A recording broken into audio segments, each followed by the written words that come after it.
Hi guys! For today's video ay papakita ko sa inyo kung paano ako gumawa ng vegan longganisa. At ito yung mga ingredients na kakailanganin natin guys.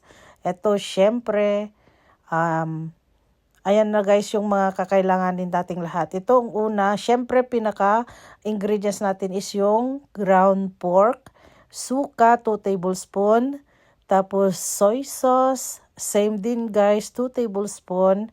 At syempre yung pampasarap natin, magic sarap at ground pepper, ground black pepper guys. At maraming bawang. Ayan guys, so napakarami niyan. Tapos syempre ano ako ng flour para pampadikit ba, ganun. Tapos asin. Ayan guys, ito yung mga kailanganin natin. Una, pagmimixin lahat natin yung mga ingredients guys. Paghalo-haluin natin dyan lahat. Ilagay ko na yung bawang. Tapos, inex natin yung 2 tablespoons soy sauce. Depende yan guys, yung dami ng soy sauce kung maraming gagawin kayo na longganisa. At syempre yung suka. Tapos yung pampalasa, yung paminta at yung magic sarap. Pampasarap. Ganun.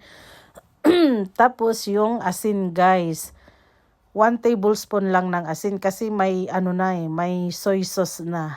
At syempre, ilagay na rin natin guys yung pampahuli na pampadikit natin is yung harina yan guys. Nag-ano lang ako ng konti. Para ba magdikit-dikit yung mga karne. Ganun. Kasi hindi na ako naglagay ng itlog. Ayan. I-mix lang natin mabuti guys para manuot yung talagang lasa niya.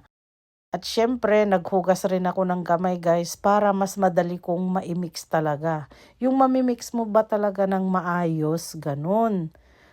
Ayan guys, so ganyan lang, i-mix-mix nyo. Hindi na ako nag-gloves kasi malinis naman yung kamay ko, naghugas ako guys. Ayan, ganyan lang. I-mix nating mabuti guys. Ganyan para mas masarap. At kapag na-mix na guys, mabuti. Ganyan na yung itsura niya. O, tingnan nyo naman. Nag-iba na yung kulay niya. At ito na guys. Ganyan ang itsura ng vegan longganisa. Hindi ko na pinakita guys kasi masyadong mahaba yung proseso ng paglagay ko dyan sa sa intestine ng baboy. Ayan ganyan. Madali lang pala guys ang gumawa. Nasa lang, tiyaga lang talaga. Ayan, tingnan nyo naman. Pero syempre, ibibitin ko pa rin yan guys para patuyuan. Ganyan Ganito na yung itsura niya. Diba? Kita nyo naman guys, nakagawa na ako ng vegan longganisa, homemade.